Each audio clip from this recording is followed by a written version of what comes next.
Cesar Millan, the renowned dog behaviorist and television personality, is known for his unique training methods and his deep connection with animals. However, recent events have taken a startling turn, revealing a side of Millan that many fans were unaware of. When the FBI conducted a search of his mansion, they uncovered a series of shocking findings that raised eyebrows and sparked widespread speculation. What exactly did the authorities discover, and how does it reflect on Millan's life and career? Join us in today's video to uncover all these mysteries. Cesar Millan's dog training techniques have faced significant criticism and backlash from the public, with many labeling his methods as harmful and inhumane. In September 2006, Millan drew widespread attention for his use of shock collars during dog training sessions. Various videos of Millan show instances where he employed shock collars to manage aggressive or unruly dogs. During an appearance on The Alan Titch Show, the host confronted Millan with serious allegations, stating, "You punish dogs. You strike them. I've seen you punch a dog in the throat to get it to behave. And to most people like myself, this is unacceptable as a way of training an animal. You also use electric shocks and spike collars, and that's pretty barbaric treatment." These accusations sparked heated debates online, with many condemning Millan's training practices. As the controversy escalated, Millan attempted to address the criticism in an interview with the Daily Mail. In response to the allegations, he defended his methods, stating, "I am not brutal or cruel to animals. My mission has always been to rescue dogs, especially troubled and abandoned dogs. I've dedicated my life to this.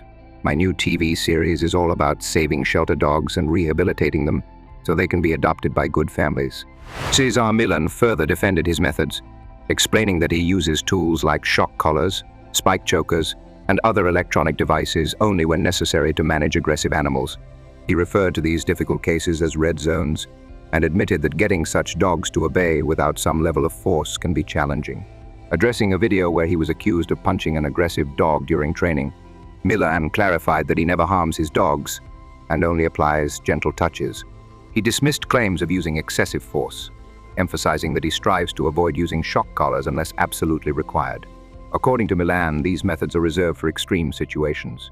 He elaborated, saying, "The techniques I prefer involve exercise, discipline, and affection. I understand there's debate about the best approaches, but my focus is on addressing the root cause of the behavior. Once I understand why the dog is acting out, I can choose the most effective solution from a variety of options." Later on his website, Millan highlighted that electronic collars can be useful for curbing excessive barking. However, this explanation did little to ease the backlash. Matters worsened when footage surfaced showing him restraining a dog by suspending it, a shocking act indeed. Let's delve into how this unfolded. A video emerged online showing Millan hanging a husky named Shadow, which sparked widespread criticism from pet experts and advocacy animal groups.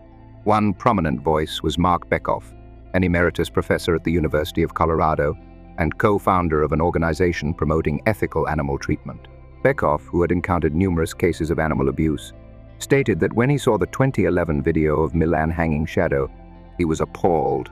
Mark Bekoff condemned the use of a noose around a dog's neck and the act of yanking a dog off the ground as cruel. While some believed Cesar Millan's drastic measures were intended to discipline a misbehaving husky, Bekoff challenged this notion.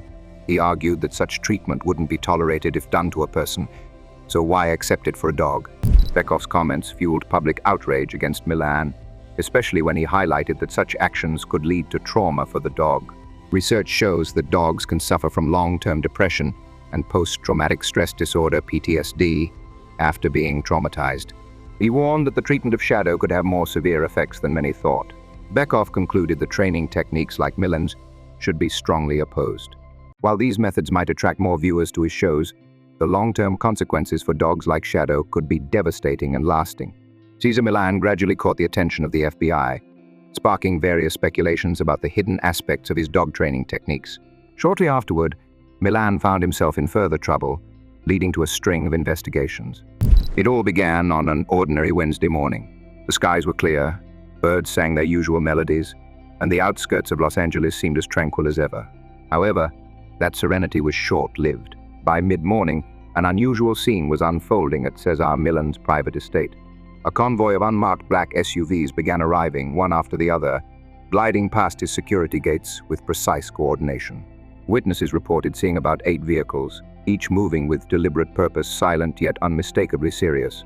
Soon, agents dressed in plain but official attire emerged, some carrying cases while others spoke into radios and issued commands. At first, locals were puzzled.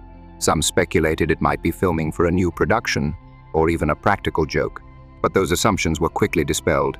These weren't part of a film crew. They were federal agents, and their presence wasn't for show. The FBI had arrived at Cesar Millan's estate, and they weren't there for casual conversation. News outlets caught wind of the activity almost immediately. Drones buzzed overhead, and reporters from major networks gathered along nearby streets. The atmosphere was electric, with curiosity and speculation mounting. Something significant was happening, though no one could pinpoint what. As the hours ticked by, one detail became evident. The agents weren't rushing. They meticulously searched every corner of the property, room by room, building by building, inside and out. This wasn't a quick sweep. It was a thorough and calculated operation. The search extended well into the afternoon. One report suggested agents were seen transporting large sealed containers, potentially containing evidence. Another source indicated that electronic devices such as phones, computers, and cameras, anything capable of storing data, were gathered. What truly stood out, however, was the atmosphere. The mood around the estate wasn't chaotic.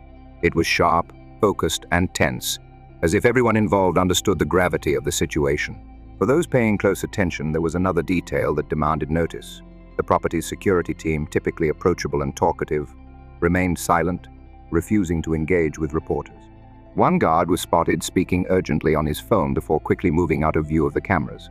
That behavior was unusual even for the fallout of a celebrity scandal. This wasn't just standard protocol, this was damage control. So what led to this investigation? What prompted the FBI to arrive with such intensity on that specific day at Cesar Millan's private residence? That's the question everyone wants answered. Although the authorities have yet to reveal their full intentions, early indications suggest this isn't merely about the dogs. It's not about a training disagreement or a neighbor's complaint. It appears to be something more significant, something complex. The kind of case that only draws federal attention when there are serious stakes and potentially more individuals involved than just Cesar himself. That's when everything took a dramatic turn. Because when the FBI gets involved, it's not for sensational headlines. They're after facts, evidence, links. And if they showed up at a prominent estate like Cesar's, with cameras rolling and reputations at stake, you can be certain they believed they had something solid, something worth the risk of such public scrutiny. As for the long-term consequences, they remain uncertain. We don't yet know what the investigation will uncover or how deep it truly runs. But one thing is already unmistakable. The good image of Cesar Millan, the composed and serene dog whisperer, has been undeniably tarnished. If you thought the FBI showing up at Cesar Millan's estate was the most surprising part, think again. What unfolded once the agents entered the property was even more astonishing. This wasn't just a routine inspection or a cursory glance. It was an exhaustive, thorough search. And from what has since come to light, the agents didn't leave empty-handed. According to multiple sources familiar with the matter, the agents seemed to have a clear idea of what they were after. Upon gaining access to the interior of the estate, they went directly to specific areas, as if they already had a plan. One particular part of the property, a detached private structure resembling either a guest house or a storage facility, was reportedly off-limits to most staff. Even Millan's top dog handlers weren't permitted inside. It was one of those off-limits, no questions asked zones, accessible only to Cesar and perhaps one or two trusted individuals. Unsurprisingly, this was where the agents concentrated most of their efforts. To grasp the magnitude of the situation, it's crucial to understand the sheer scale of the estate. This isn't your average celebrity home. It's a sprawling multi-acre compound with numerous buildings, secured areas, outdoor spaces dedicated to canine rehabilitation, training fields, and even a network of private trails. The property was essentially a self-contained world of its own. For years, that was its allure. It was secluded, secure, and meticulously controlled. But those same qualities made it an ideal place to conceal anything someone might want to keep hidden. Once inside the restricted area, sources reported that agents recovered several large, sealed containers, a variety of electronics including high-end computers and external hard drives and, most intriguingly, an advanced surveillance system. This wasn't your typical home security setup. It was something far more sophisticated. The system featured internal surveillance with backup storage, motion-activated recording, and encrypted access levels. Essentially, it was a custom-designed network intended to monitor specific areas of the property. This discovery raised significant questions. Who exactly had access to this footage? And more curiously, why was the existence of this system kept secret from most of the staff? But that was only the start. Alongside the electronics, agents reportedly found a collection of handwritten journals and printed records, all marked with private codes and dates. According to one source close to the investigation, these documents didn't seem like casual notes. They were systematic and compiled over time. Some entries even corresponded with dates when notable visitors were at the estate, high-profile guests, private meetings, or unpublicized consultations. The investigation uncovered several locked safes, with at least 3 being taken from the property and loaded into federal vehicles. Their contents remain unknown, but insiders revealed that one safe featured an unusual locking system requiring both a biometric fingerprint and a passcode, typically reserved for highly sensitive or valuable items. This led many to question, what does any of this have to do with dogs? That remains unclear, as Cesar Millan's public persona has always been centered around animal behavior, personal development, and media projects. To suddenly find himself entangled in a federal search involving covert surveillance systems, restricted access buildings, and encrypted documents is not just peculiar, it raises serious suspicions. Adding to the intrigue, an anonymous official reportedly commented within the first 24 hours of the investigation, describing the materials as deeply concerning and noting that the estate contained features rarely seen in residential properties. While this statement didn't initially gain widespread attention, those who heard it understood the implications. This investigation was far from straightforward or brief. The most unexpected twist was that some of the estate's live-in staff were barred from accessing certain buildings even after the agents departed. Doors remained locked, and temporary restrictions stayed in place. This isn't typical. Normally, once a warrant has been executed, people regain access to their spaces. However, in this instance, parts of the estate continued to be treated as if they were active investigation zones, even after federal agents withdrew. It almost seemed as though they were planning to return. Then there's the rumor about the underground vault. While there's no concrete evidence yet, someone close to the security team alleged that years ago, a section of the estate was renovated to include a temperature-controlled underground storage area. Officially, it was called a wine cellar. Yet another individual who had worked on the remodeling project revealed that it contained no racks, no bottles, and no wine. Instead, it featured reinforced concrete walls, a sliding metal door, and a biometric scanner. The extent of the area searched during the raid remains unclear. However, if it exists and is linked to the investigation, it could provide crucial insights. The agents collected enough material to warrant weeks, if not months, of analysis, but their work wasn't finished. After gathering physical evidence, they interviewed 2 long-term employees on site for hours. While the specific questions remain unknown, one employee has not returned to the estate, and the other has taken extended leave without explanation. The atmosphere must have been tense. Those who once viewed their jobs as a dream found themselves entangled in an unexpected situation, unsure of whom to trust. Later in the week, a second wave of investigators from a digital crimes division arrived, tasked with extracting data from seized electronics. These specialists, trained in digital forensics, were focused on recovering deleted files, decoding encrypted content, and tracing data patterns, indicating the seriousness of the investigation. They weren't just examining emails, but scrutinizing every photo, video, and document.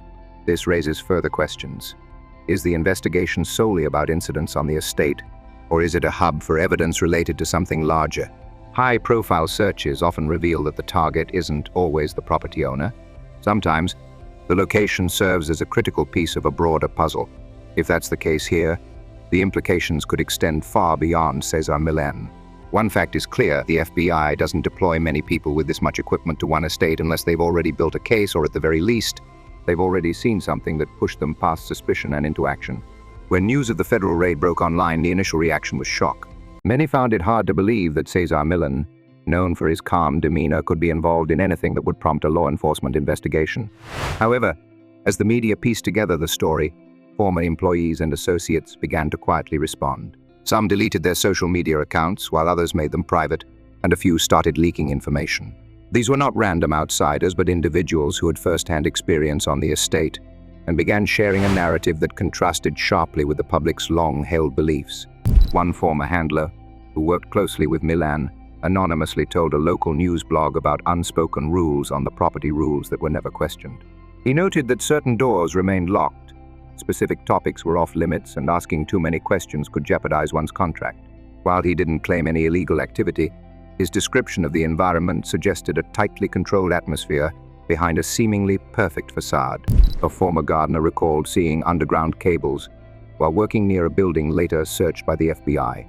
Initially disregarded, these cables he suspected might connect to internal surveillance systems that the FBI uncovered, hinting at a desire to keep certain recordings hidden. Former clients also began to share their experiences with independent reporters. One woman recounted attending a premium behavioral session for her dog, noting the secrecy surrounding the visit: no photos, no phones, and strict instructions about arrival and departure. Initially perceived as a luxury privacy measure, she now questions its intent. Another guest recalled hearing shouting from an outer building during their visit, which abruptly ceased when guests approached.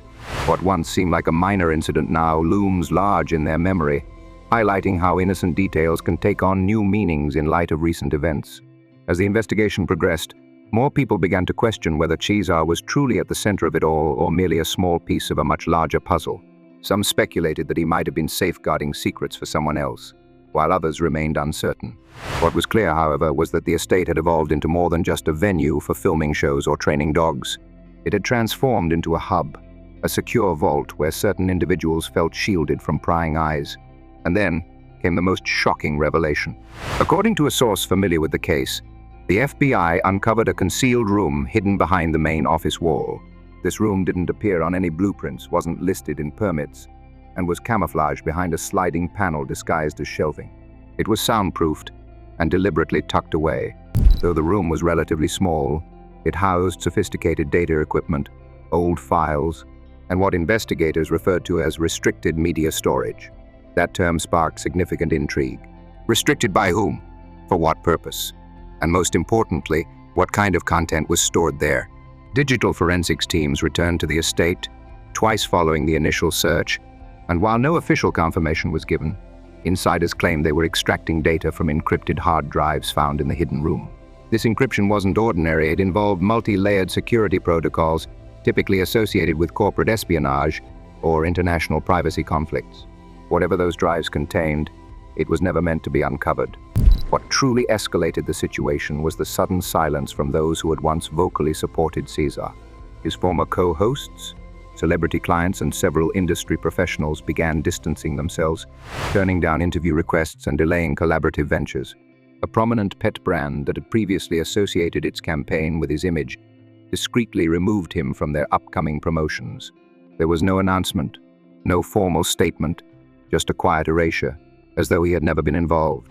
The tension was palpable, the kind that arises when someone you trusted becomes the focal point of something so enigmatic. People began questioning themselves in ways they never anticipated. Had they overlooked the signs?